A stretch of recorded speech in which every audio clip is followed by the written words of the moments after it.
and also legal obligations regarding emotional support animals training. My name is Husna Ahmadi, and I'm the Community Relations Coordinator at the Lexington Human Rights Commission, and I'd like to welcome you all. Here are some housekeeping stuff. First, we'll be um, emailing out the presentation at the end of the meeting, and also there will be question and answer period at the end. And also, I'll be monitoring the chat if you'd like to put your questions in the chat. And also, certificates will be provided, and all you need to do is to send your name and mailing address at r16 at lexhumanrights.org. And I'll also put that information in the chat so that you have it for the record. Also, this training is being recorded, and we'll put it on our YouTube page for future reference. And I would like to introduce our first presenter, which is our Executive Director, Raymond Sixton, and he'll be presenting on disability and fair housing. Okay. We're on. Good afternoon, everybody. We appreciate the opportunity to present for you today. It was a lot of familiar names coming through for registration, so I appreciate everybody's interest in this training. This training is essentially because of you all. We've been out in the public doing things here and there, and one common theme that we heard from landlords is, we always go to these trainings and there's like maybe one or two slides on emotional support animals, and we spend a very limited time on it when you guys present. So we would really love it if you guys could do one training on emotional support animals by themselves. So we listened. You may not think we listened to you guys, but we actually listened, and we created this presentation for you guys. So we appreciate your interest and the opportunity to present for you today. Emily Evans, our housing investigator, will be doing the meat and potatoes of this, which is the ESA stuff. But before we get to the ESA stuff, there's always we got to get through the disability portion. So that's what I'm going to do. I'm going to take very little of this time. I'm going to present for about 20 minutes on disability, and that'll get us to the ESA portion, because a lot of times when people file complaints, what the basis they're filing on is not in a dispute. Somebody files a race complaint, somebody files a gender complaint. We know what that is. So, but when you get disability, it's a little different, because some of our better investigations is trying to determine whether or not this individual meets the legal definition of a qualified individual with disability under the Fair Housing Act, which is what I'm going to present on, and I'm going to do my very best not to steal any of Emily's thunder.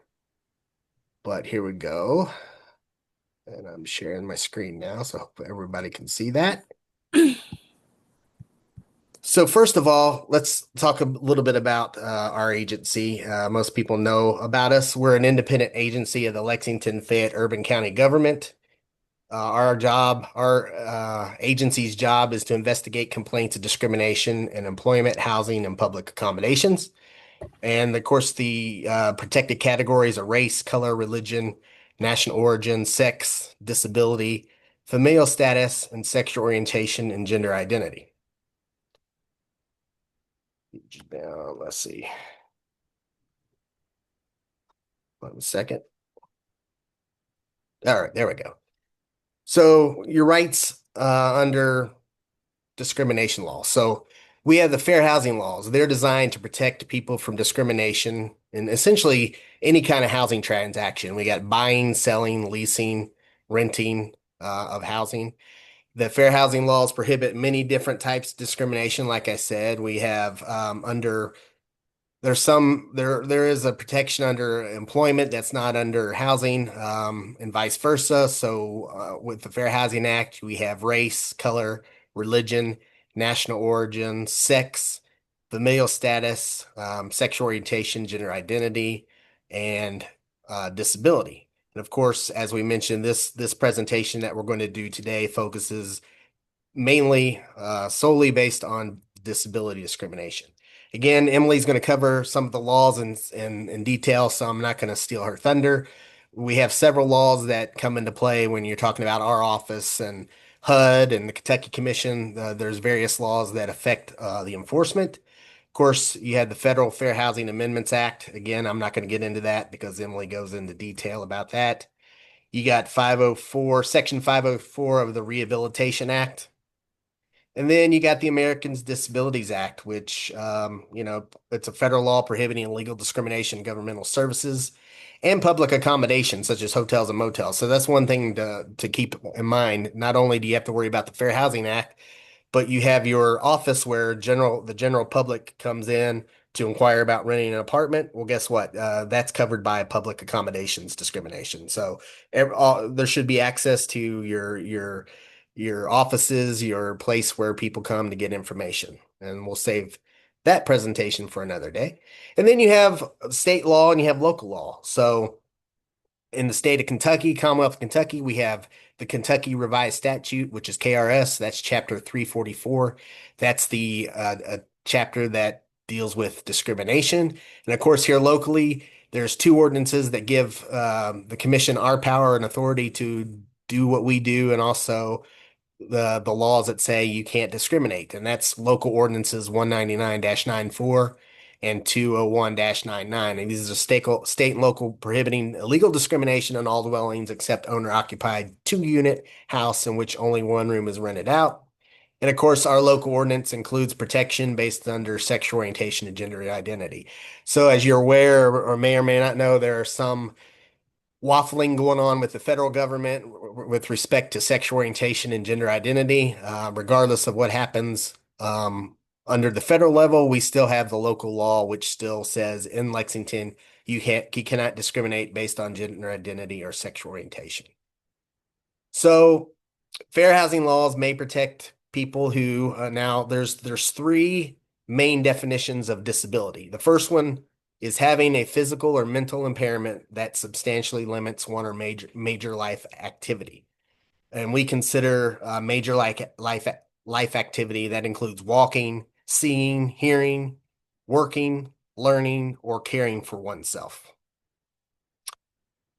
The second definition is you may be a person that has a record of an impairment. For example, you're an individual who once had cancer and you've received cancer treatments for that cancer, and now the cancer is in remission and you are no longer receiving treatment.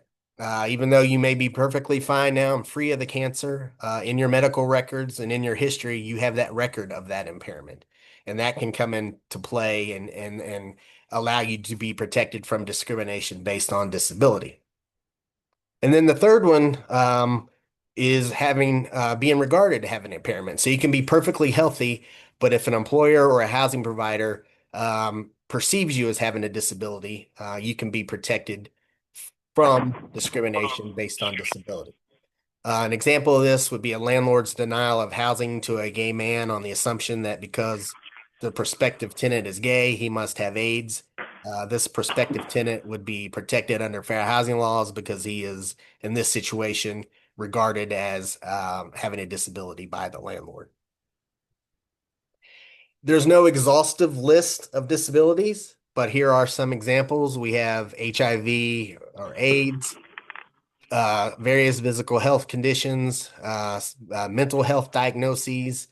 Alcoholism can be considered as a disability, and past drug addiction. If you're not currently using drugs illegally, say if you're in treatment for using drugs, you can be protected based on disability.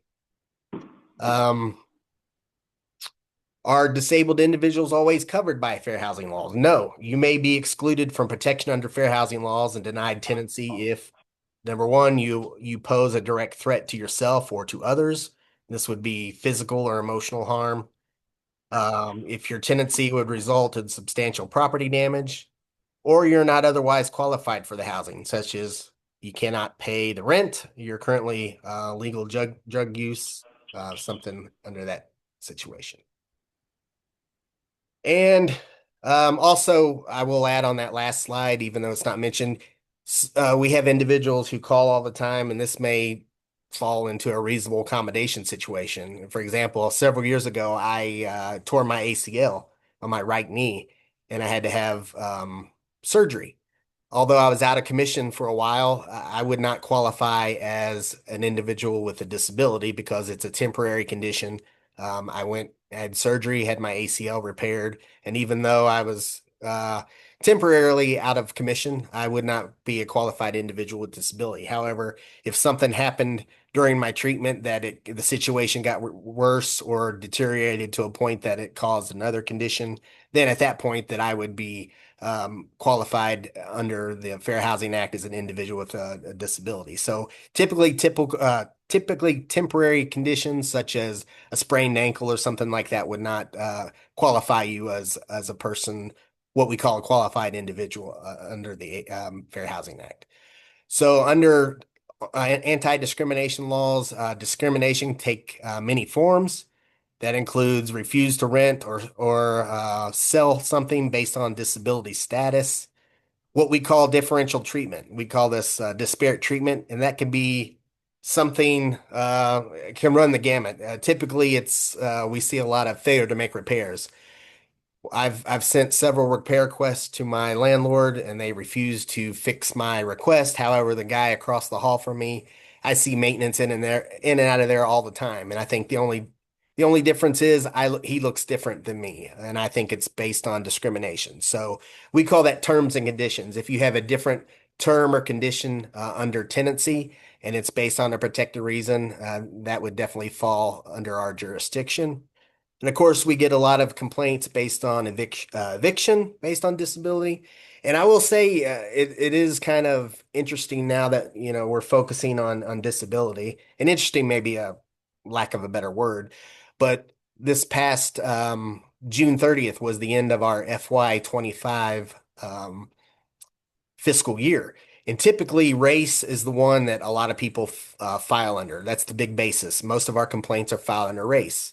Well, then the past couple years, disability has always been neck and neck with disability has always been neck and neck with race. And a couple years ago, disability was actually the number one basis that people filed under. Well, in FY this past fiscal year that ended June 30th, we had three times as many disability complaints as we did race complaints. So disability cases are off the chart, and a majority of those are based in housing. So, and a lot of those that we're seeing is the differential treatment or failure to accommodate, which Emily will get to later. Um, and the next one is steering towards different types of locations. So even if you have an innocent reason for doing so, it's not wise to try to put people in different units or steer people to a specific part of your property because that could violate the Fair Housing Act. Also, refusal to make a reasonable accommodation or modification, which Emily will talk about more in depth in her presentation. We got intimidation and retaliation. Retaliation is one of those things under the law that somebody can come into our office and file a complaint, and the original thing that they file on may fall through or may not be anything. But because they filed a complaint or exercised their rights under the law, the landlord took action against that individual, then that can be retaliation, and we strongly urge landlords not to retaliate in any way, shape, or form. We had a case several years ago where Hispanic individual filed a complaint based on terms and conditions. Like I mentioned, the failure to make repairs. All his comparatives were Hispanic as well. So the people he's alleging were getting favorable treatment were also Hispanic. So in that case, it's not discrimination because, hey, everybody was getting treated pretty much the same except for him, and his comparatives were the same national origin. However, when he filed his complaint, the landlord brought him in and said, hey, we think you're here in the country illegally. We got this complaint from the Human Rights Commission. If you fail to withdraw this complaint and close this complaint, we're going to call ICE, we're going to call the police, we're going to have you deported immediately. So even though his initial complaint failed, we were able to amend the complaint to include retaliation, and we were able to prevail later on the retaliation aspect and got a settlement with that.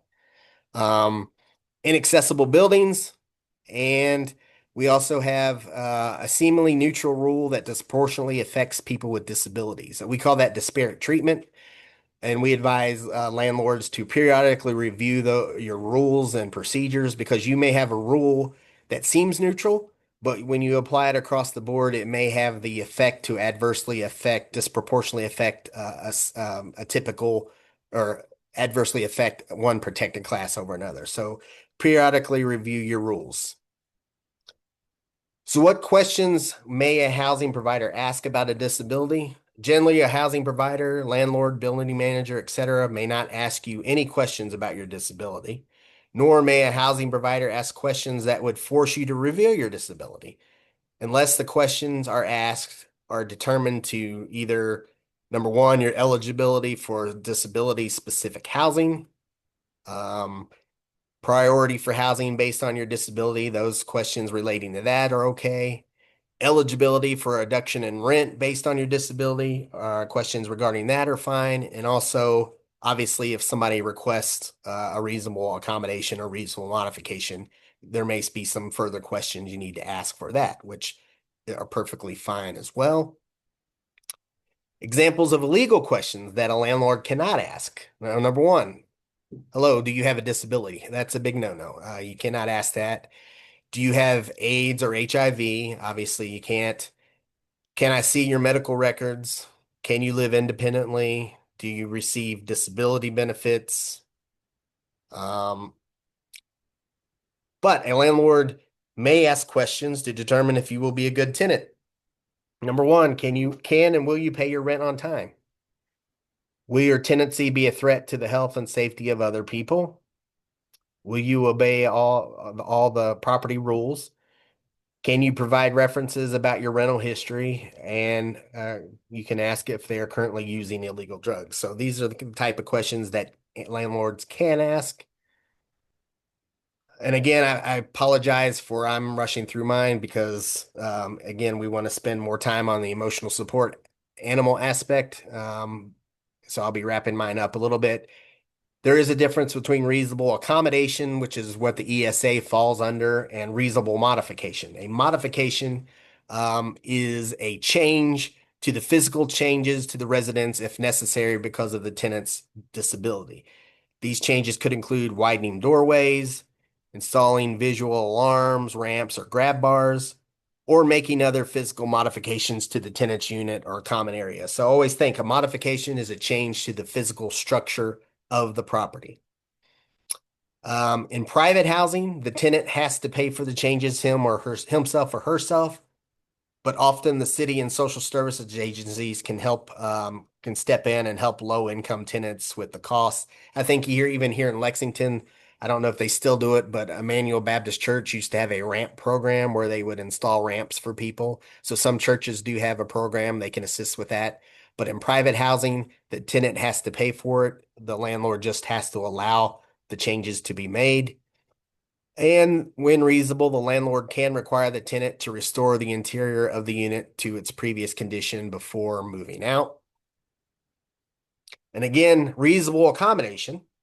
An accommodation, like I said, a modification is a change to the physical property.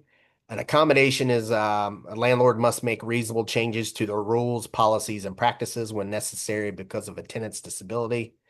And that would be an exception to the no pet rule for service animals.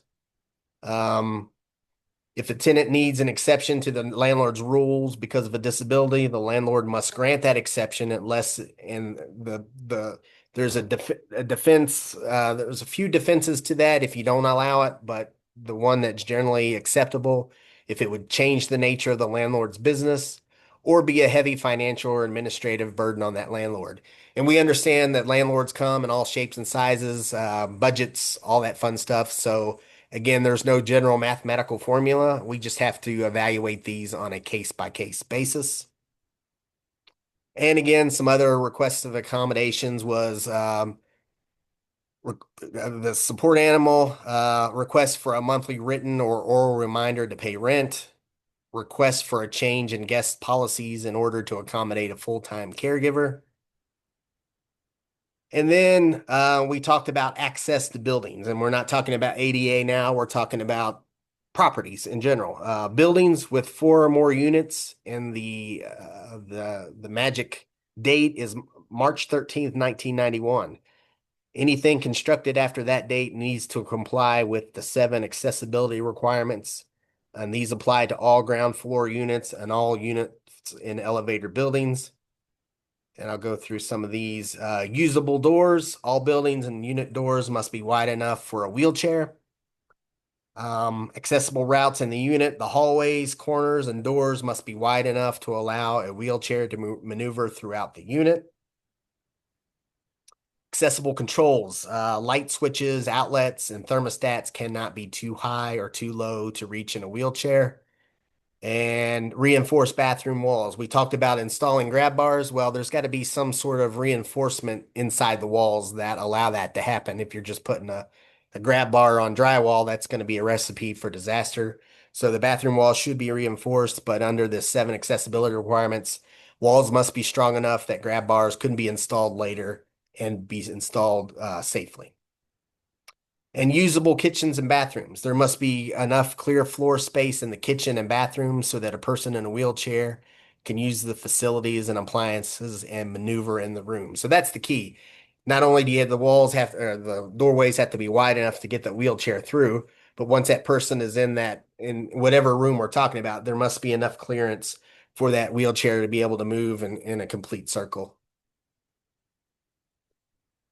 Aside from the requirements for newly constructed buildings, the fair housing laws apply to all housing unless the landlord lives in the residence and rents out only one room. Again, we appreciate the opportunity to present for you today. Thank you for your time on my presentation. I'm going to come back on during the question and answer period later on, so I'll entertain questions you may have on disability, uh, fair housing and disability, what I went over. And there's our various contact information that I'm sure Emily will share on hers too. I'm going to stop my share now. And I will see everybody again in the question and answer period. And I appreciate the time. And I will now turn this over to Emily. Hello, everyone. Give me just a second here. Let me get my presentation up and we'll get started.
All right.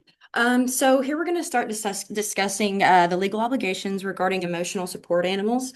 For those of you who don't know me, my name is Emily Evans, and I'm the housing investigator here at the Human Rights Commission. So anytime a complaint's filed, that the entire investigation process is what I do.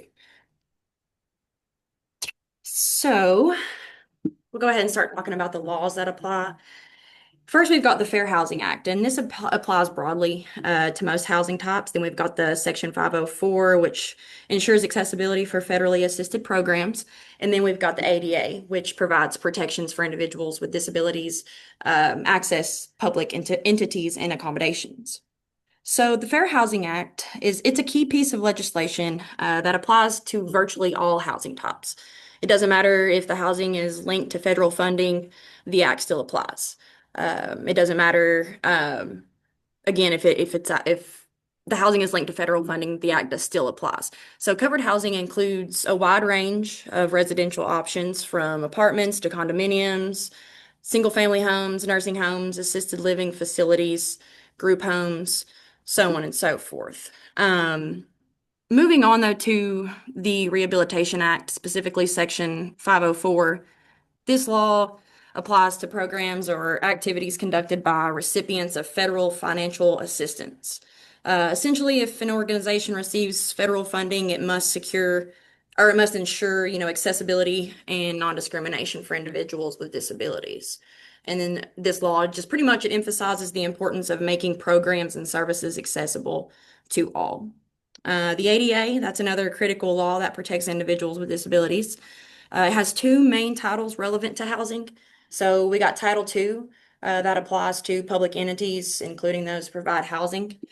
Some examples include public housing agencies, state and local government housing programs, and housing at state universities. So Title III covers public accommodations such as rental offices, shelters, some types of multifamily housing, and assisted living facilities and housing and educational institutions. So the ADA ensures that these entities provide accessible and non-discriminatory services. Assistance animals. Assistance animals are animals that do work, they perform tasks, they assist and or provide therapeutic or emotional support for individuals with disabilities. The way I like to think of the term assistance animal is kind of like an umbrella term. An assistance animal includes both a service animal and an emotional support animal. And we'll get into that a little bit here later. But just kind of think of an assistance animal as just both, it's just an animal that provides a service, it's trained to do work, perform tasks, assists. Um, it's important also, to note that assistance animals aren't pets. Even if, it's an emotional support animal that simply provides comfort, that is not a pet. They serve a specific function related to that person's disability. So, moving on here is just like a little bit of a diagram. It just kind of shows the pyramid of these assistance animals, and it is a broad term.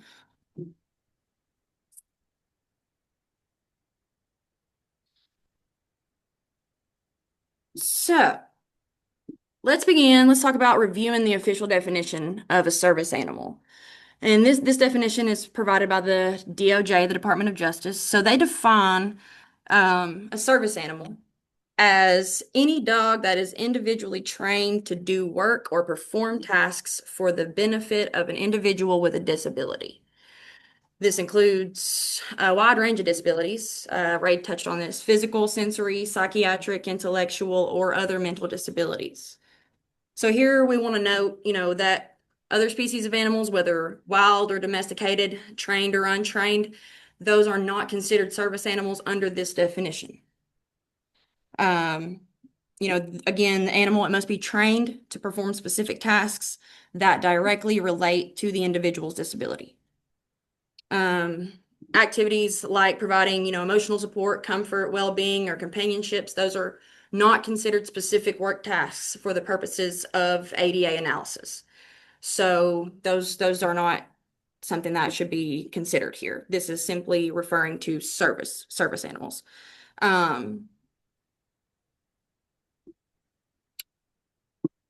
So here's kind of something that you maybe want to refer to if you ever question. So a service animal, is it a dog? If the answer is yes, then is it readily apparent that the dog is trained to do work or perform tasks for the individual with a disability? And then if yes, then it's a service animal, and if not, then we can kind of go from there. So we're gonna talk a little bit about inquiry. So when evaluating whether an animal qualifies as a service animal under the ADA, the first question is the animal required because of a disability? So this means that we need to understand if the animal is necessary due to the individual's disability. The second important question is, what work or task has that animal been trained to perform? And this will help determine if the animal is a service animal, as it must be trained to perform specific tasks. I would also like to note, it is crucial that housing providers are aware that, they are limited in the questions that can be asked. So if the individual responds yes to that first question, if an animal that performs a specific tasks related to the disability, um, then we move on to the next one. And what specific task has it been performed or trained to do? So again, this just protects the privacy of the individual, and it ensures compliance with the ADA by, not going too far into asking questions. Just make sure you get that general yes for that. So what if the animal isn't a service animal? Um, Legal requirements. So housing providers are legally required to make reasonable accommodations for assistance animals. And this includes animals that provide support but may not meet, or that provide support but may not meet the strict definition of a service animal. So who is covered? These accommodations apply to individuals with disabilities who are applicants seeking housing. They can be current tenants or residents. It could be their family members or anyone associated with the residents, tenants, or applicants. Another thing that's important to note here is the timing of the requests. So it's important to note that the reasonable request for an accommodation, it can be made at any time, and this can be either before or after the assistance animal is acquired. So they can request an accommodation for an assistance animal before they even have the assistance animal, or they could have the assistance animal and then request an accommodation for the animal. Um, so the focus here again is just ensuring that the individuals with disabilities have equal access to housing and that their assistance animals are accommodated appropriately, regardless of whether the animal is a traditional service animal. Elements of proof. So the key elements of proof required to establish a claim for reasonable accommodation under the Fair Housing Act. Understanding these elements is crucial. So again, the first element is that the complainant must be a person with a disability. Um, a disability, again, it can be a physical or a mental impairment that substantially limits one or more major life activities. Next, the respondent or the housing provider must have known or reasonably should have known that the tenant or applicant has a disability. This means that if the housing provider is unaware initially, they had a duty to inquire or should have been aware based on the circumstances. The third element involves the tenant or the person, the applicant requesting an accommodation um, in the housing provider's rules, policies, practices, or services. So, there's no specific words or magic language that are required necessarily. Any clear request for an adjustment or an exception can suffice. So, just be aware of that. The requested accommodation must be necessary to provide the tenant with an equal opportunity to use and enjoy the dwelling. And what this means is that the accommodation should directly address the disability-related barrier and be essential for the individual to have comparable housing rights. And then finally, the housing provider either refused the request or failed to respond or delayed response to such an extent that it effectively amounted to a denial. Again, this kind of highlights the importance of timely and appropriate responses to those accommodation requests.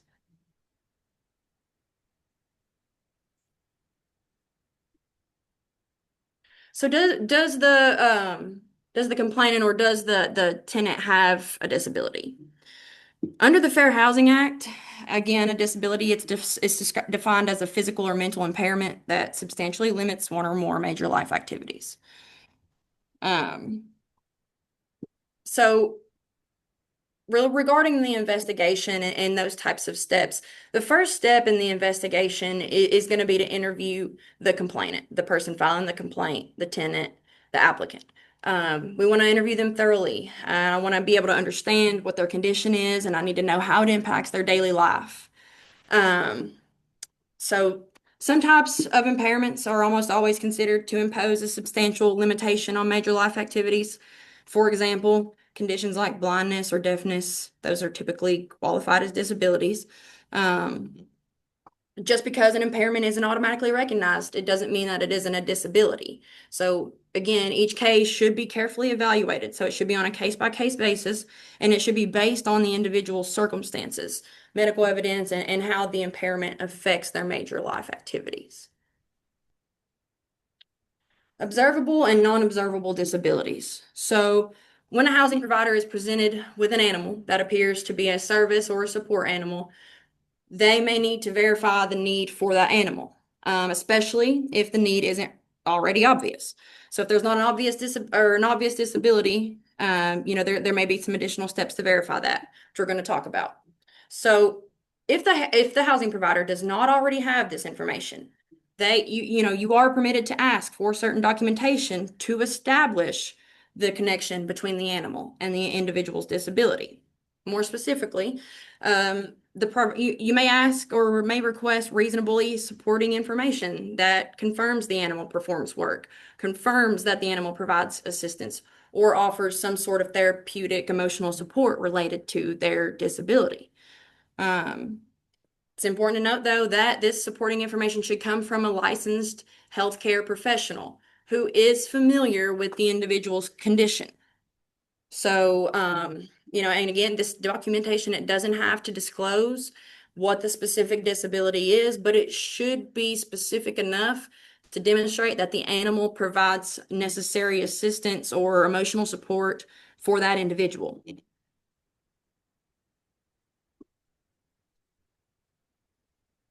Disability related need for an animal. So when a housing provider is presented with an animal that may be reasonable accommodation for disability, it's your responsibility to determine whether that animal is necessary. So,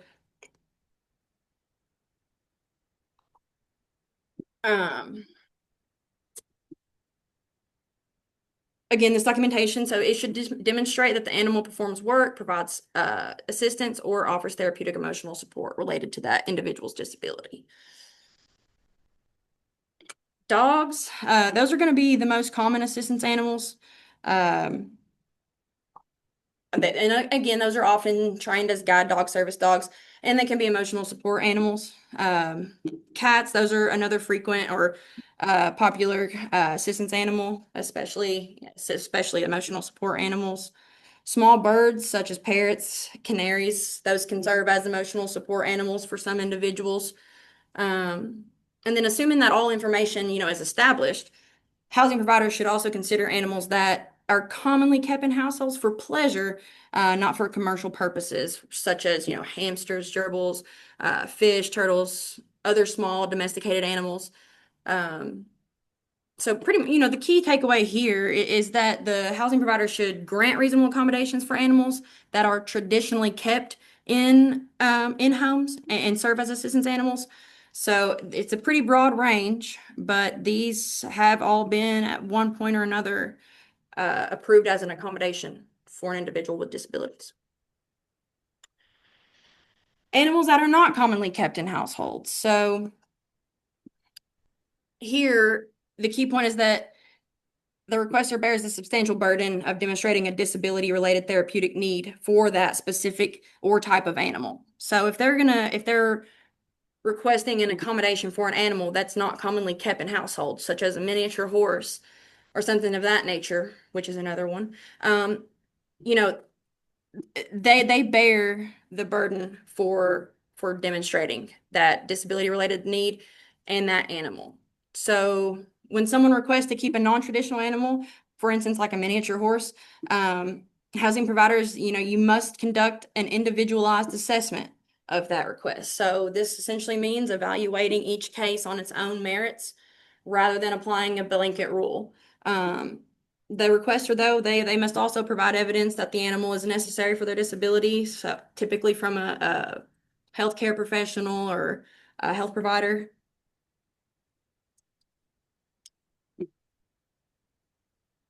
So one example or one scenario is if the animal is specifically trained to perform work or tasks that a dog cannot do.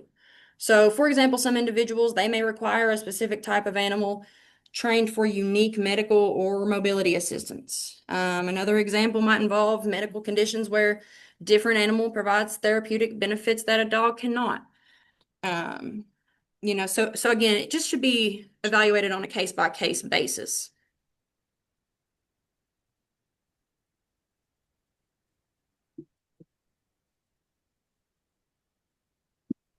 Types of reasonable accommodations. So many buildings or housing policies have strict no pet or no animal rules. However, it's important to know that these policies, they must be flexible when it comes to assistance animals that are necessary for someone's disability. So the law recognizes that such policies cannot be used to deny accommodations for assistance animals. Um, Again, some housing providers charge fees or deposits for pets. However, when it comes to assistance animals, these fees or deposits are generally not acceptable. Um, that could be viewed as discriminatory based on disability. And again, the law considers assistance animals as a necessary part of an individual's disability-related needs. So charging fees can be discriminatory. For instance, would you be likely to charge a fee for someone who has a wheelchair because they may scratch the walls or scratch the floor? Um, Again, many providers or policies restrict certain breeds of animals. And again, they often relate back to those safety concerns for the reason of this. However, these restrictions cannot be applied to assistance animals if the breed is necessary for that individual's disability-related needs. Some policies, they may limit the number of animals that a person can have. But if a person with a disability-related need for more than one assistance animal, these limits that they would need to be waived at that point. Um, and then again, a person with a disability may need more than one assistance animal to perform different functions. So, for example, one animal might assist with mobility, while another animal assists with medical alerts or comfort or emotional support. If two individuals with disabilities were living together, for instance, each may have a need for a separate assistance animal. And then again, it goes back to housing providers. You would be required to accommodate both of those. Again, consider if the documentation and the disability, the nexus between the animal and the disability were there. Um, Land use laws, zoning laws, and homeowners associations, those rules often have restrictions as well. These rules must be flexible enough to allow assistance animals, even if they do conflict with general policies. And the goal here is just to balance community rules with the rights of individuals with responsibilities. So, again, reasonable accommodations are also required for no animal rules in common areas, such as lobbies, offices, elevators, things like that.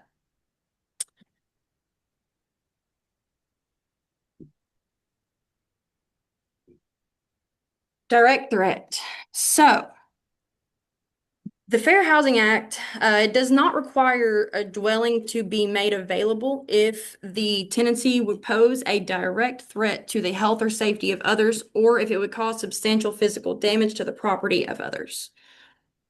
So when it comes to assistance animals, housing providers may refuse a reasonable accommodation if the specific animal poses a direct threat that cannot be mitigated or it cannot be reduced through other actions or other means, such as, keeping the animal in a secure enclosure.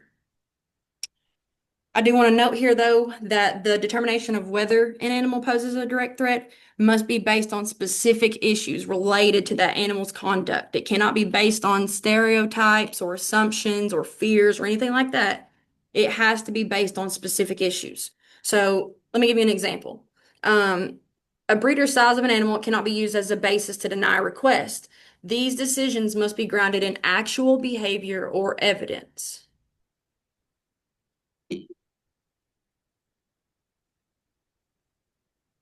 So, types of information, as we discussed earlier, there are situations where a housing provider may need to verify that a person seeking an accommodation has a disability or a related need for that animal. And the most common form of documentation would be a letter from that healthcare professional. That letter, it should be general enough to describe the condition, and then again, it should be specific enough to confirm the nexus between the disability and the need for the animal. The letter, it should state that the animal provides assistance or therapeutic emotional support to that individual. Um, Now, some acceptable healthcare professionals that you should accept a notice or a letter from, some sort of statement, would be physicians and optometrists, psychiatrists, psychologists, physicians assistants, nurse practitioners, or nurses. Um, and when providing this documentation, the healthcare professional should rely on their personal knowledge of the individual's condition and needs.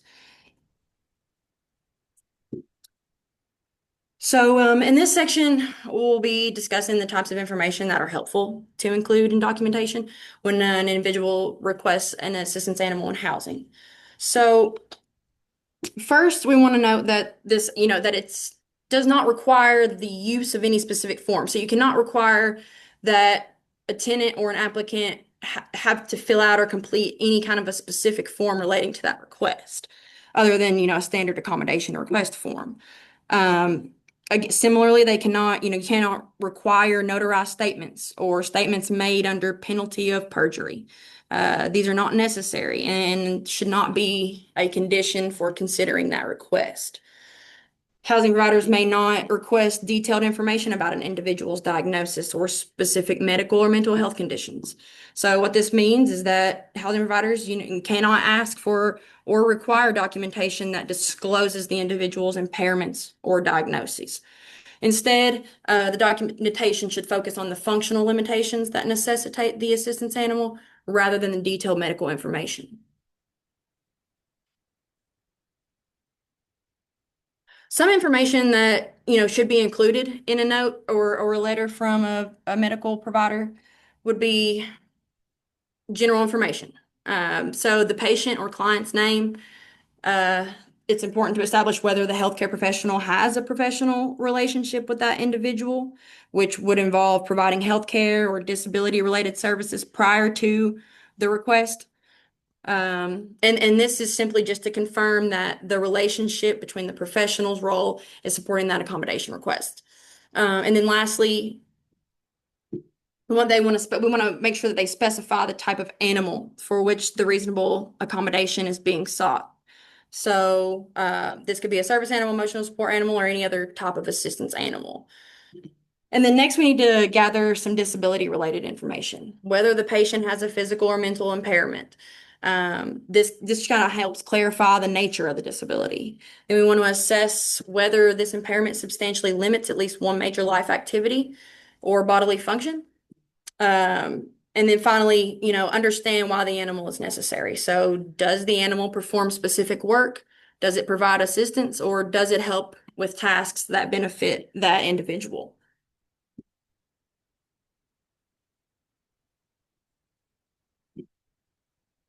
So limits on requests for more information. Um, so housing providers are not entitled to ask for an individual's diagnosis or impairment. Just again, that goes back to you cannot request specific details, specific medical conditions.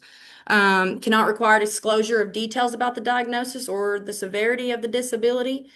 Housing providers are also not permitted to request medical records or demand a discussion with the disabled individual's healthcare provider. This is simply just to protect the privacy and prevents unnecessary intrusion for that individual. And then housing providers may also not request an independent evaluation or diagnosis that is specifically obtained for the housing provider. Housing providers are not allowed to engage in their own direct evaluations of the individual's health or disability. And again, that's just to ensure, that the medical privacy is maintained and evaluations are conducted by qualified healthcare professionals. So overall, essentially, housing providers just, you're not required to ask for more information than what is necessary to determine the reasonable accommodations or modifications. Documentation from the internet. This is a big one. So some websites, and I'm sure that many of you may have encountered this or be aware of it at least, But some websites are now offering or have been offering some certificates or registrations or licensing documents for assistance animals. And the way this works is, you go online, you fill out, you answer a couple questions, and then you pay an amount, and then you get, let's say a piece of paper. So again, these are often sold to anyone who answers certain questions. It doesn't matter necessarily how you answer them, as long as you answer them and pay the fee for the certificate, then you will get the certificate. Um, Generally, these documents are not sufficient for legal or investigative purposes. I will go ahead and say that anytime I have received a complaint that or been investigating a complaint where, and then it was learned, later on that the individual used some sort of documentation that they had just gotten online for, paid for online, that's not something, it would have to be from a licensed healthcare professional. Um, so just be all aware of that. Um,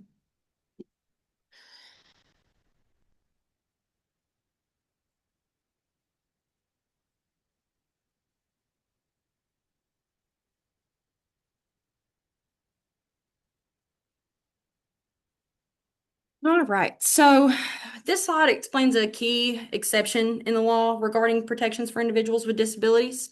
So the act, it does not protect a person if their tendency would pose a direct threat to the health or safety of others or cause substantial physical damage to the property. However, this exception applies only if the threat cannot be eliminated or significantly reduced through reasonable accommodations. And I do want to emphasize the importance here that assumptions and fears, stereotypes, concerns about risk, those do not justify discrimination against individuals with disabilities. So simply assuming that someone is at risk can amount to disability discrimination. The language here, it specifically refers to conduct that directly threatens others or their property. It's not just general concerns or unfounded fears.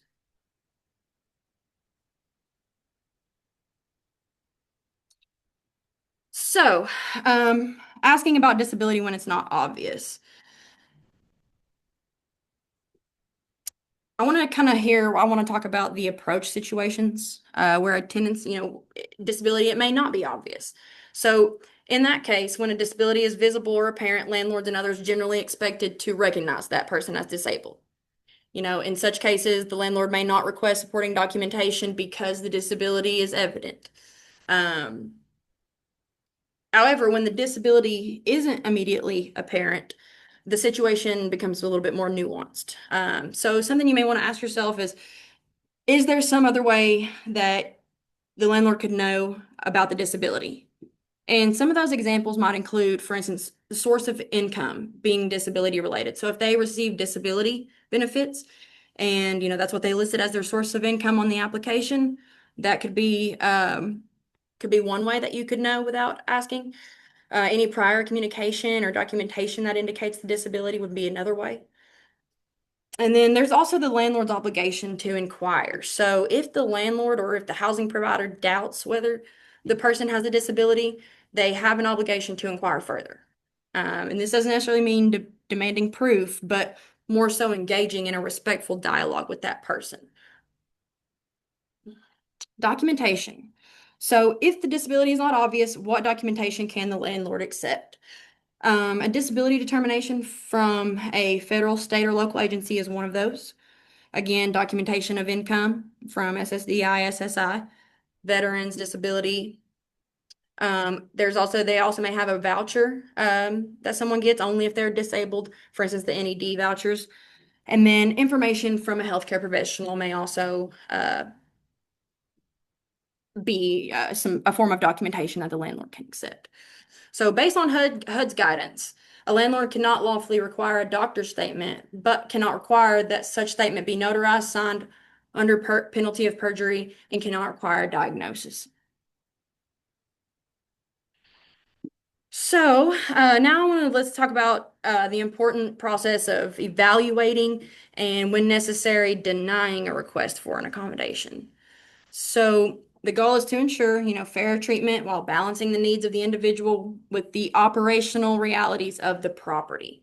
So, after talking to the person about their disability and the requested accommodation, once you've had a conversation with that individual about their disability, and the accommodation that they're requesting, it's important to take some time to think about it. Just think about the request and carefully analyze that. Then we want to ask ourselves, is this something that the property can approve? And you want to think about whether, implementing that accommodation is feasible within your property's operations.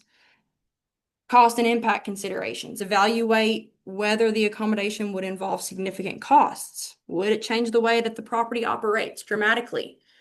Is it an unreasonable burden or a minor inconvenience? And again, we want to remember that minor inconveniences are often manageable. However, significant costs or operational changes require careful consideration. So, some common misconceptions. One thing is it's important to recognize just because you approve an accommodation, it doesn't mean everyone will want the same thing. So denying a request for an accommodation solely because others might also want similar accommodations, it's not a valid reason to deny that. Here are some valid reasons for denial. So if it would cause undue financial and administrative hardship, or if it would fundamentally alter the nature of your business or property operations.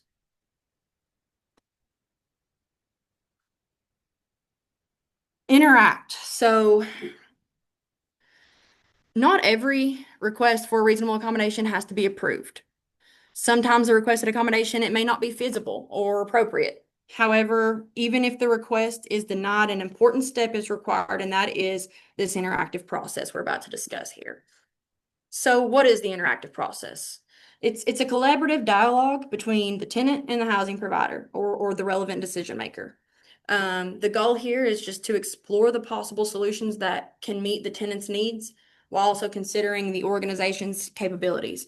So if it's an accommodation request that, would cause undue financial burden or fundamentally alter the operations, then let's just talk about it. Let's talk about it with the tenant and see if there's something that we can do to work out a solution here instead of just denying that request and not, trying to find an alternative solution. Now, what the interactive process is not is it's not a situation where you can just simply say, you can't have what you asked for, but let me give you something else that you don't want here. So again, that's an approach that it's just dismissive. It's not very helpful, and we're not really getting anywhere there. So again, that interactive process, it is about saying, unfortunately, maybe I can't give you exactly what you asked for, but let's talk about it. Let's discuss what can be done. That provides that respectful, open dialogue and aimed at finding a workable solution here. Another way you might think of it as like a conversation where, both parties work together, resolve the issue.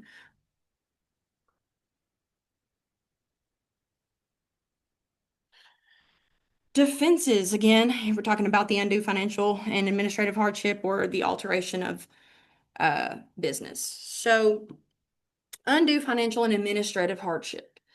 This defense, it applies when complying with a regulation or requirement would impose excessive or financial administrative burdens on the housing provider.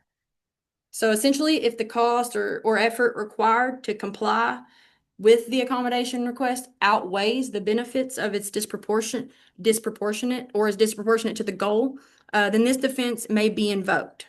For example, if implementing a new policy would require significant restructuring or expense that would threaten the housing provider's viability, then this could be considered an undue financial burden or hardship.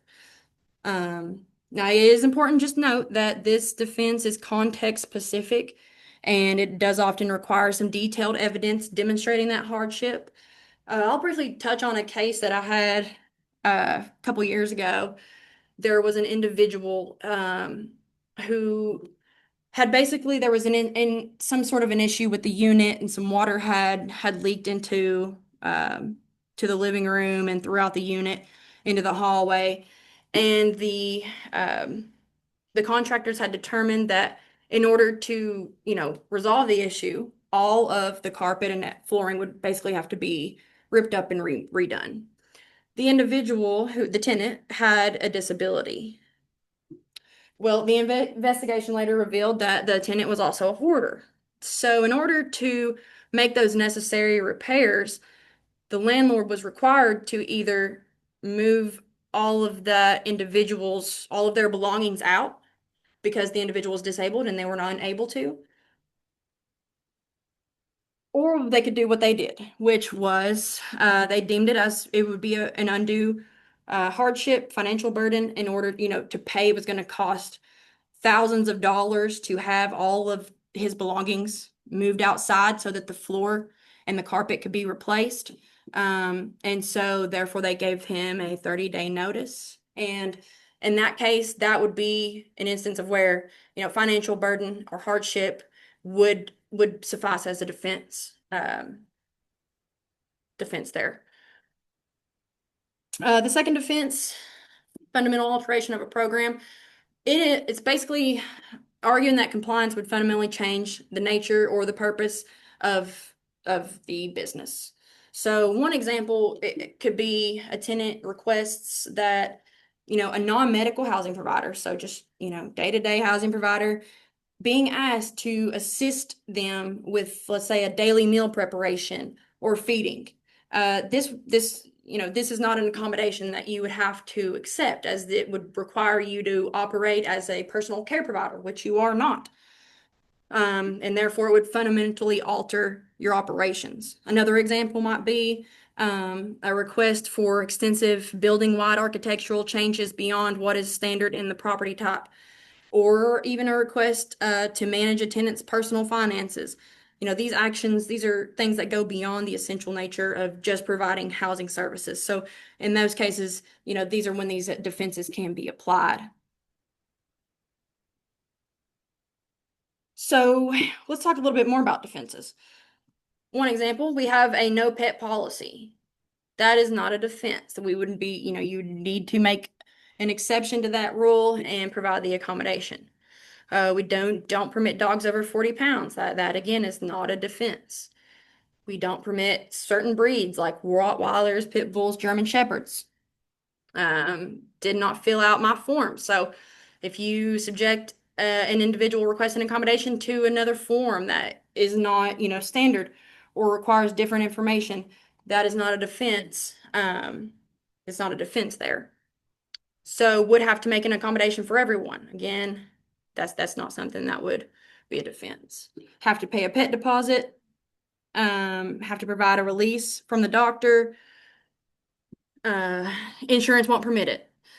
Town doesn't permit that breed, or someone next door is allergic to that animal. So these are all types of defense that these would not be sufficient defenses.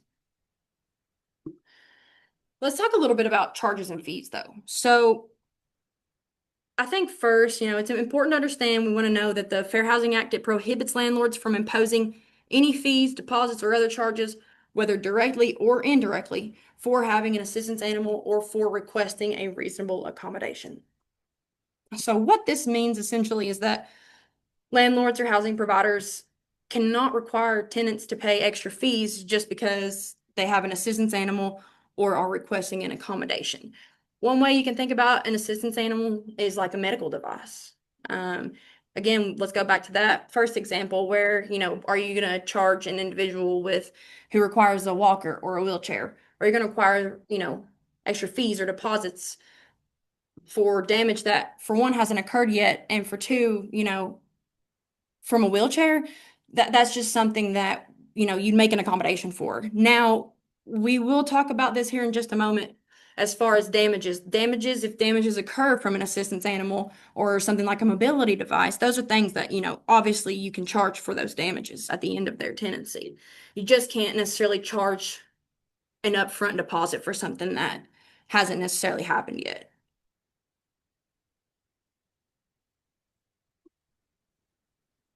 Going back to those weight restrictions, those do not apply here. So if there are weight restrictions, whether it be a locality or just the housing provider's policy, standard policy, procedures, rules, there's some things that we would need to be willing to accept if it is an accommodation, if it's for an accommodation. So let's talk a little bit about insurance and assistance animals. So landlord's insurance company says that some breeds are prohibited. Some landlord insurance policies specify that they are prohibited, but this can impact the tenants who rely on assistance animals of these breeds. So therefore, we want to understand that these restrictions may not always be legally justified. Um, and then both landlords and tenants, they have a right to file a fair housing complaint if they believe a breed restriction is discriminatory or unjustified. So, for example, if a landlord refuses to rent to someone because of their assistance animal of a restricted breed, the tenant can file a complaint. And then conversely, I mean, if an insurance company's policy unfairly restricts assistance animals, then the landlord or the tenant can challenge that. And there's been some HUD cases in the past that's shown sometimes that claims about breed restrictions are false or exaggerated. So in the investigation process, we definitely want to dig into that a little bit further and speak with the insurance company about those specifically, and how they would handle that as far as an accommodation goes. And then we kind of take that investigation from there. And then, kind of going back to those localities, there are many localities that have laws that do, in fact, restrict certain breeds. However, these laws can sometimes conflict with the fair housing protections. So, when a person with a disability needs a specific breed of assistance animal, local officials may need to grant a reasonable accommodation for that. And then, so both the landlord, again, both the landlord and the person with the disability, they can file a complaint if they believe a local breed restriction is unfair or discriminatory. We just want to be sure that, insurance policies and local laws, they should not be used to unjustly restrict assistance animals. So just keep that in mind. And then we always want to verify the legitimacy of the breed restrictions, like I stated, and consider reasonable accommodations when necessary. I put this on here because this right here, this is just an example of an assistance animal accommodation request form. And this will be sent out to you all or provided. This is an example. You all are more than willing to or welcome to use it in your practices if you wish, or take some notes from it. But first, we want to look here.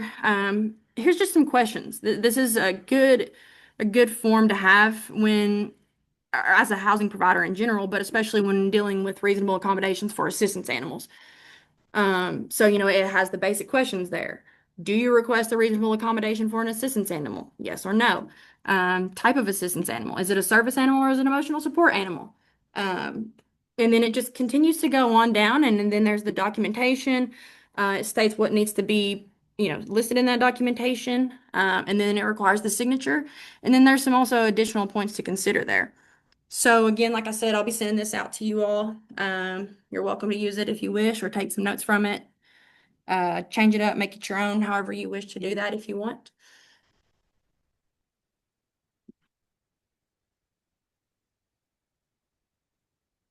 All right. So I'm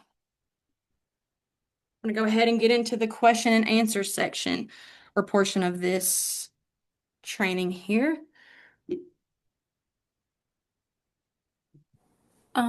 We have a question in the chat asked by, it says owner, and they ask, doesn't the disabled tenant have to pay the fee, pay Disabled tenant. for the accommodation? So that's a good question. So the disabled tenant, they do not have to pay for an accommodation, but if it were a modification, that they would more than likely be responsible. In most cases, they are responsible for those. So modification would be modifying the property for like building a ramp, or putting in a new shower with a seat, or changing the physical properties of that unit or complex. That would be a modification, and those are typically required to be paid by the tenant requesting that modification. We have another question from David Weaver. And he said that I have a question for the other gentleman when it comes to one of the statements he made. Yeah. Once appropriate, I guess it's for Ray. Okay. And then we have Sherry here. She asks, is there anything that will make an internet certificate for an ESA stand out? Yeah, so that's another good question. Here recently, there has been, and I'll send out the actual website for it, but there is actually a verification website now, and a lot of health providers have been putting on, letters that they provide for, you know, an assistance animal. They will put, an ESA ECA number on there that you can look up in this database and verify it that way. One thing I would like, maybe you want to see the name of the doctor, their address. Is it somewhere here locally, or is it somebody in California who's never met this individual?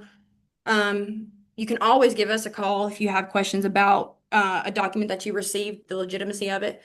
Um, yeah. But Okay, but as far as like a certificate, it would probably look like a certificate.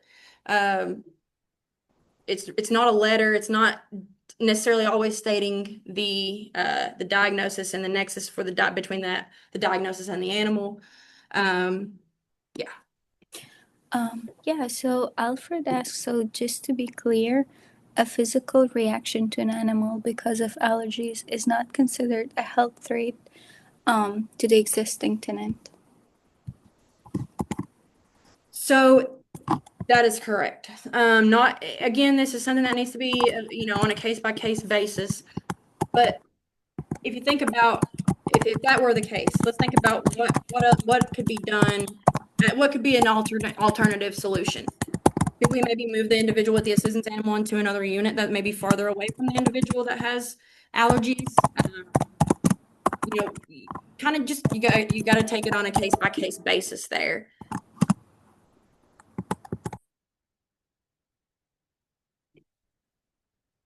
Lexington Villas, we will be providing a copy of this presentation absolutely once it concludes, so you will have access to that.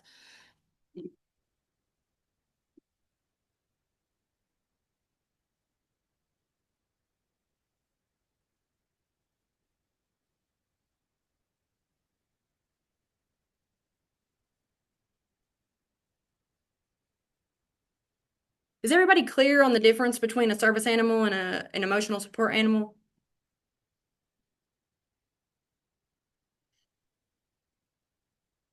Okay, we have another question saying, but if there was only one unit available in the building where the person with allergies is living, then what? Again, talk with that person with the animal with the disability, see what they may be, if there's anything that they any other alternatives that they would be that could also, provide the same support as an animal would. It would be something that you would need to speak with them and try to work out a solution if you've exhausted all of the possible solutions. I mean, that still wouldn't necessarily constitute a denial. Um, but it would just depend on a lot of different circumstances.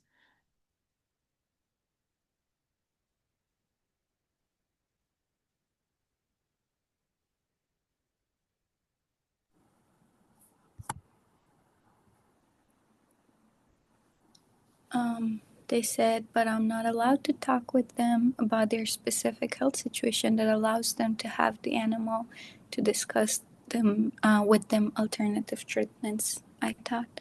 Yeah, no, that's correct. You cannot discuss their diagnosis or their health condition, but you can discuss solutions or alternatives to helping them with whatever their health situation may be.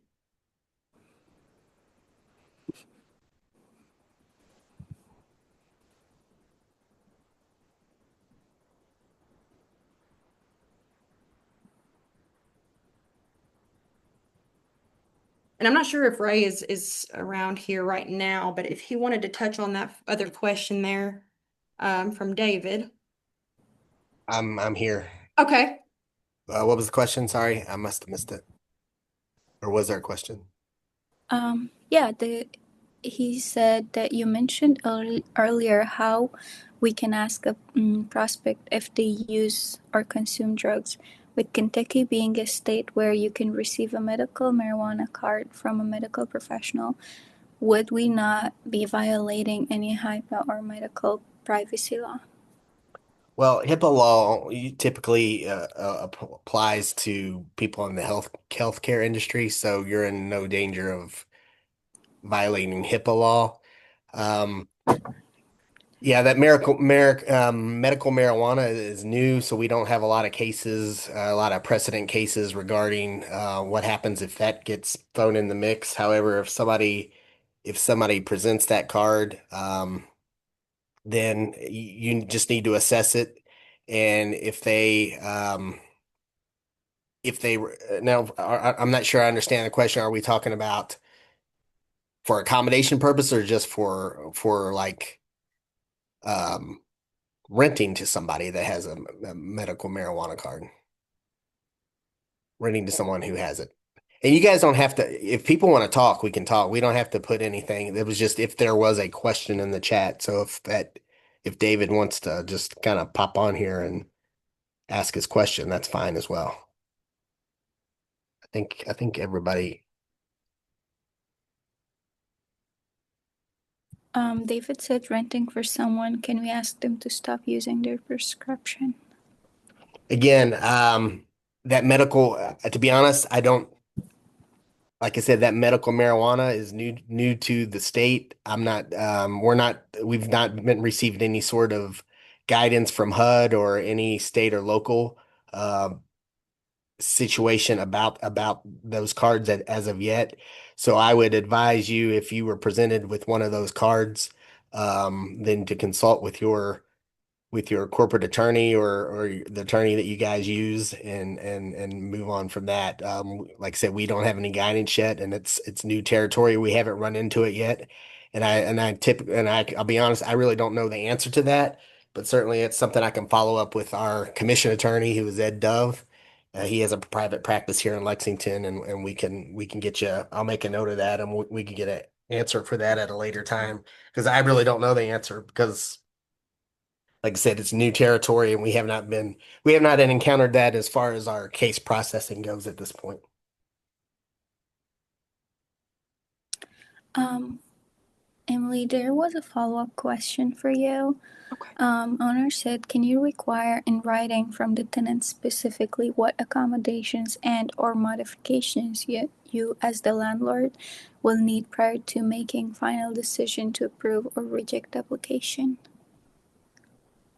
Yeah, I mean, you can definitely, as part, even as you may want to include a reasonable accommodation or modifications form in your application, for them to fill out, even if whether or not they do or do not have a disability. So just as standard procedure or as part of your application process, you have a form in there, where an applicant can answer those questions. And if they do require modification or accommodation, you could, have them list those there for you.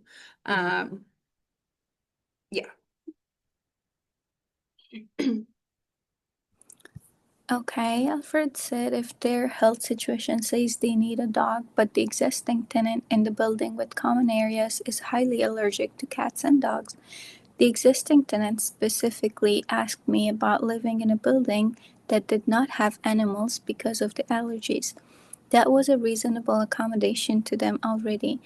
Can you walk me through what the conversation with the person applying or desiring to get an animal in that building would look like so I stay out of trouble with y'all? So let me make sure that I get this correct. So basically,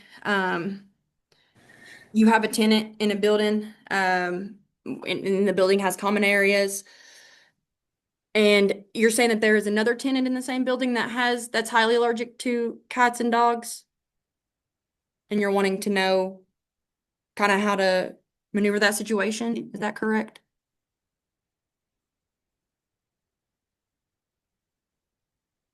They said the original tenant is allergic, I guess. Yeah, so in that case, again, it would be on a case-by-case basis. Sit down, have a conversation with that tenant, see if there's some other alternative. Could they use a different entrance or exit? Do they have to have is it a service animal and it goes places with them? Is it an assistance animal that doesn't necessarily, go or perform a task outside of the high, is more of a comfort animal? Um, Typically comfort animals and or emotional support animals, you don't see those, I guess, more in the common areas as much as you would a service animal. Um, so, just kind of sit down with that person, talk to them about, hey, there are people in this building with allergies to these. I can't, I don't want to deny your request, but what can we do to, maybe find an alternative solution here? And it's also to note that just because someone has an allergy does not necessarily mean that that rises to the a level that it's a disability under the ADA. I mean, you get somebody that has just mild to mid allergies may not be a situation. Again, like I mentioned in that first definition of disability, it's having a physical or mental condition that substantially limits a major life activity, and that could be walking, talking, seeing, hearing. So if somebody just has an allergy and it's a Right. discomfort to them, you're not going to be in a situation where you have to accommodate that situation. However, if it's somebody that's highly allergic and because of the presence of dog, their windpipe seizes up and they cannot breathe, then you're definitely talking about another disability. And like I've told many of housing professionals, there's no amount of money that you can pay me to do your guys' job because it's very hard. You can do everything right, and that doesn't mean you're going to get a complaint um, filed against you. But if you come into a situation where you have somebody that's highly allergic and that rises to the level of a disability under the under the Fair Housing Act, and then you have another individual who needs a service animal or a assistance animal, and then you're going to be in a situation where you're going to have to go into the interactive process with both individuals to find out something that's going to be it's going to be able to make that dwelling, uh, to have the full and equal enjoyment of that dwelling for both individuals. It's just going to be it's going to be a little difficult path to do, but you'll just have to find a way to accommodate both individuals, assuming that both individuals are qualified individuals with a disability.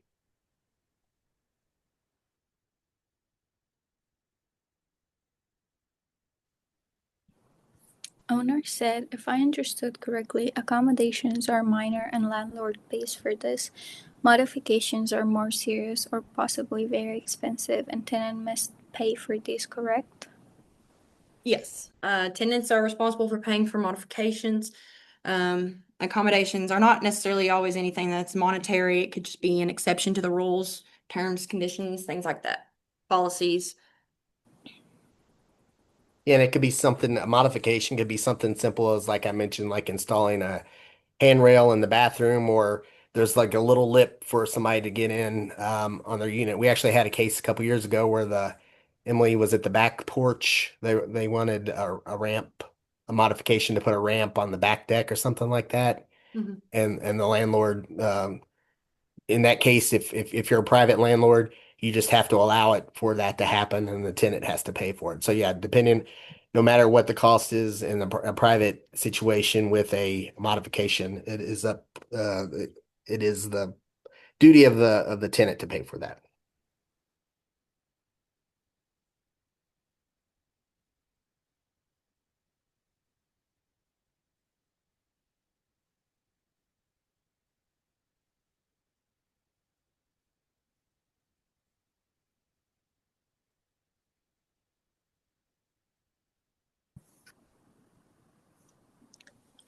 Sherry asked, service animals at restaurants, can an ESA be allowed in a restaurant but deny the animal to be permitted around a food buffet? Well, when we're talking about public accommodations, it's something totally different. Public accommodations, meaning restaurants and things like that, that the only thing that applies are service animals. Emotional support animals are not, there's nothing in the public accommodations law that says that emotional support animals should be allowed in public places. That doesn't mean you see them a lot. I mean, I can go into Lowe's or Home Depot and see many of people carrying around a little dog with some sort of vest on. Uh, and I think a lot of places do not question that because they're afraid to get in trouble. Unfortunately, there are some people that take advantage of the system and kind of give the whole process a bad name. However, when we're talking about restaurants, it's service animals only. And believe it or not, I think in the statute there's only two things that can qualify as a service animal. That is a dog or a miniature pony. So when we're talking about restaurants and stuff, it's just service animals and not emotional support animals. But yes, if you have a legit disability and the need for a service animal in a public accommodation, you cannot be denied access to a restaurant. It doesn't matter if it's near food or near a buffet or whatever. I don't know if you all saw in the paper, we had a case this past week against a restaurant where a restaurant was fined $25,000. They kicked out a lady just for the presence of her service animal. But again, that's a whole different set of rules for public accommodation. We're talking about fair housing, and then that situation, the service animal and emotional support animals would come into play there, which Emily took you through the process.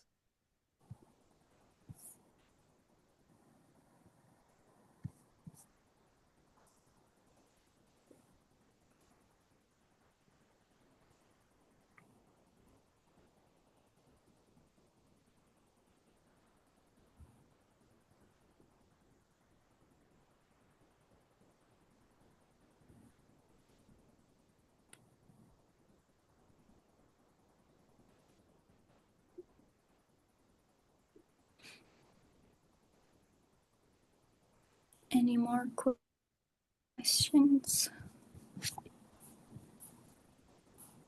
And I know I didn't touch too much on the actual investigation process itself, but I am more than happy to answer any questions if anybody has any regarding that process and things of that nature as well. We're a little ahead of schedule, and somebody might be thinking about. And I did step out. Emily, did you go into specifics about how our process works or anything like that? Yeah, I mean, I touched on the, filing the complaint, the investigative process, and then, essentially what we need. Okay, But I didn't go into to deep detail about any of that. okay. So, like, We have a like I said, we're. question. Go ahead. I'm sorry. Sorry. I was gonna say we have a question in the Okay, chat. great. Owner asked, can the landlord ask specifically how many animals and what type are needed as part of the application? Yeah, I mean, yeah, that'd totally be fine. I mean, you can ask those questions, but just keep in mind, that if, for instance, you ask the breed for it, that could be kind of murky waters a little bit. I would maybe make, if if they say that they have an assistance animal or require an assistance animal, then you may inquire about it from that point on. But I mean, it's completely up to you. Just you can do that. That's not against the law or anything, but it can get a little touchy because if they listed, let's say, a Rottweiler, for instance, and in your lease it specifically states or it prohibits that type of breed, then we may be able to assume or think that you denied that individual simply based on the breed of their assistance or assistance animal. And you have to keep in mind that this is an interactive process. You have the responsibility and the ability to gather information. Somebody comes to you and says, "Hey, I'm requesting a reasonable accommodation. I need this blank."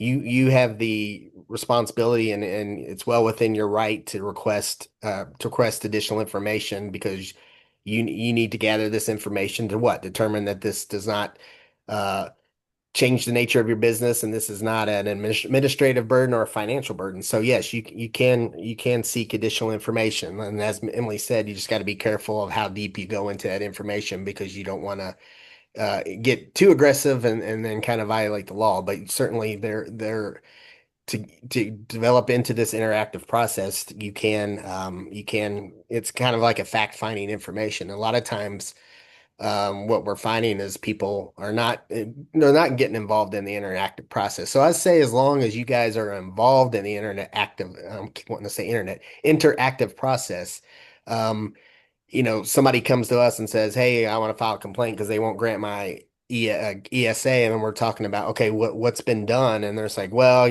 we did this and we did this," and they're asking for this and we're asking for this, and we're so what we would say in that case is that, well, that individual is still engaged in the interactive process. A lot of times when people come to us, the landlord has broken off that interactive process and they said, "Oh, nope, animals can't do animals. We're not doing it. We're not talking about it. Get out of here, whatever."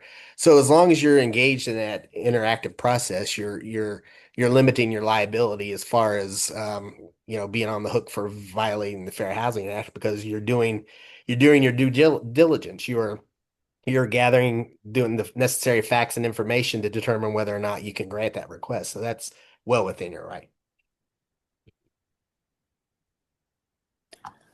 All right, Alfred asks, so if my insurance has a breed restriction, they are wrong if the breed restriction goes against an accommodation that a tenant is requesting, like they want a pit bull. I understand that. Is the insurance company allowed to charge me more money to allow these breeds so I can be compliant with the law? Yeah, that's a good question. So no, I would say that the insurance company wouldn't be allowed to charge more, to allow those breeds. I mean, considering that it's for a reasonable accommodation for someone with disabilities. As I stated earlier, the landlord and or the tenant or applicant can even file a complaint against that insurance company.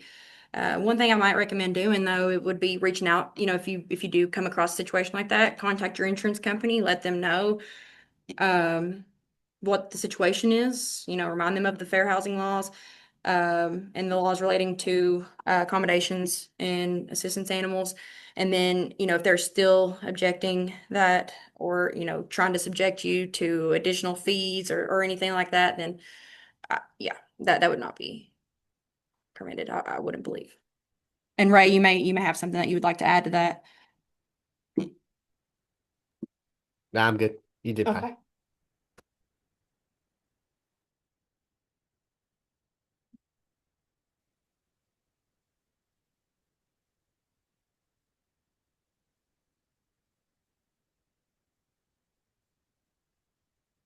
Ray, did you want to talk about the process? Because I interrupted you with asking the question. If you want to proceed with that.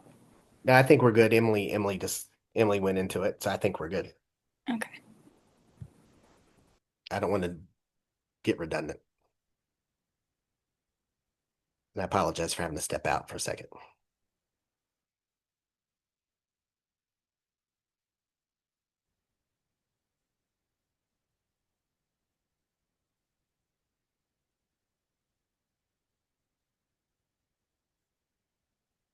And I will say that here recently, if anybody, and pardon me if Emily touched on this too, but um, if anybody's been watching the news and paying attention to what's going on, there's a lot of um,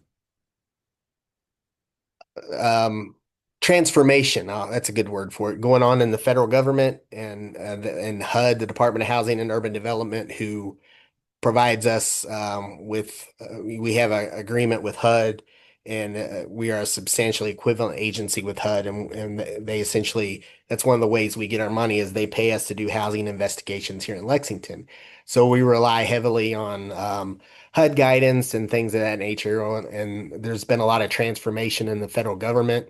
HUD has been reducing its staff quite a bit. We report to the Atlanta region, and I think there is now only 30 people in that region that deals with several states, the whole southeast corner. So, in addition, a lot of the guidance that we rely on is specifically the ESA guidance that was kind of a part of this presentation. It is subject to change through administrations. So we take a snapshot in time, and this is the guidance that Emily and I have relied on to answer your questions.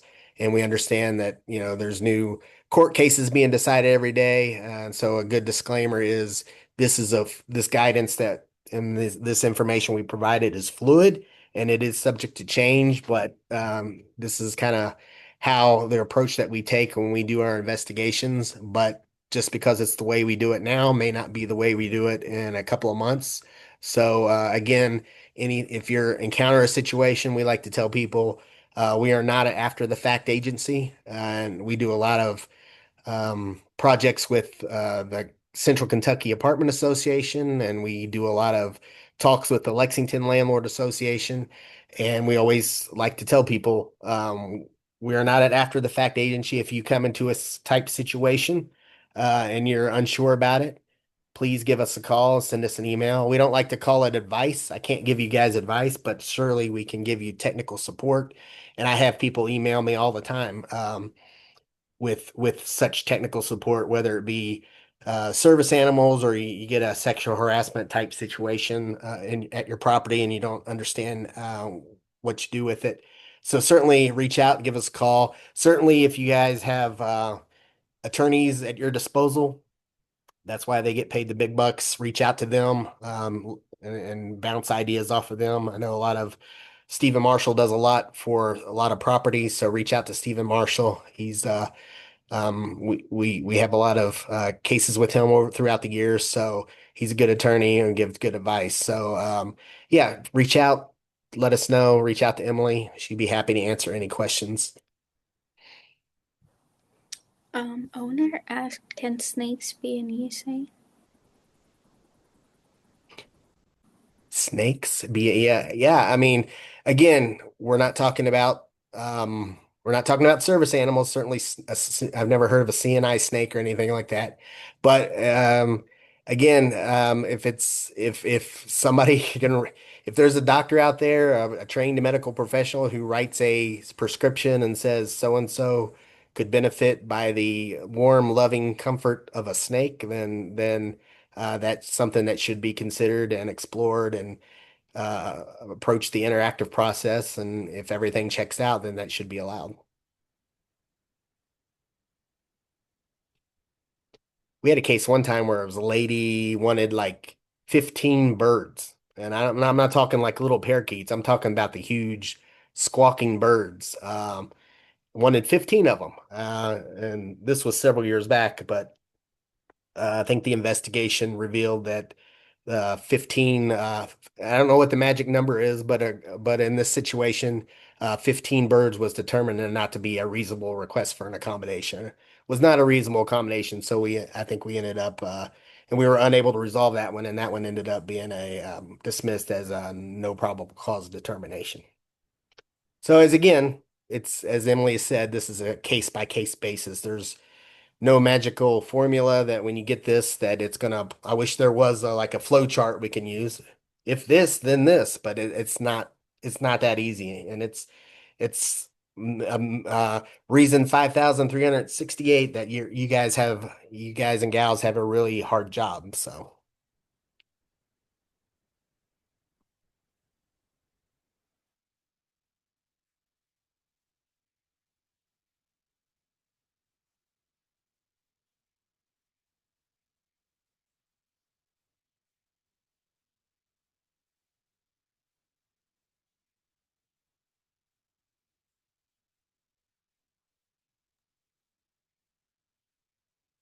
there are any other questions?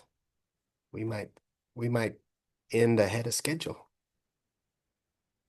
But we'll stay here as long as necessary if people have questions. I know there's a lot of scenarios that are floating around in your all's head. So far, you haven't made us get a book off the shelf, which is a good thing. Except for the medical marijuana guy, I won't forget you. I'm going to definitely get an answer to that one.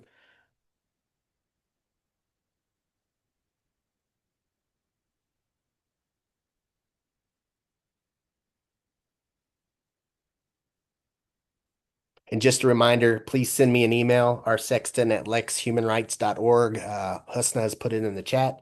I've already received one email for certificate. We'll get you a nice signed certificate with your name on it, send it out to all the participants. And likewise, this is going to go on our YouTube page. If you get new people that join later on and you want to refer them to this would be a good resource for people to go back and check on, hopefully. Hopefully you think it's a good resource. And if you have any yeah, suggestions, that would be great too.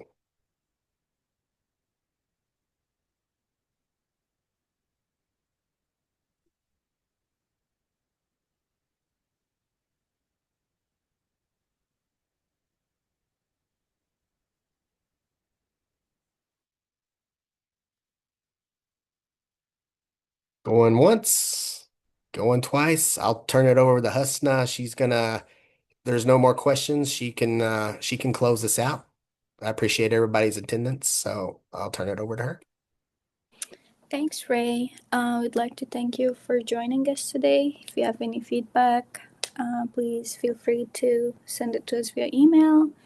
And as Ray said, make sure you email him with your name and mailing address. I put the information in the chat box, and his email is r16@lexhumanrights.org. And it was nice having y'all here.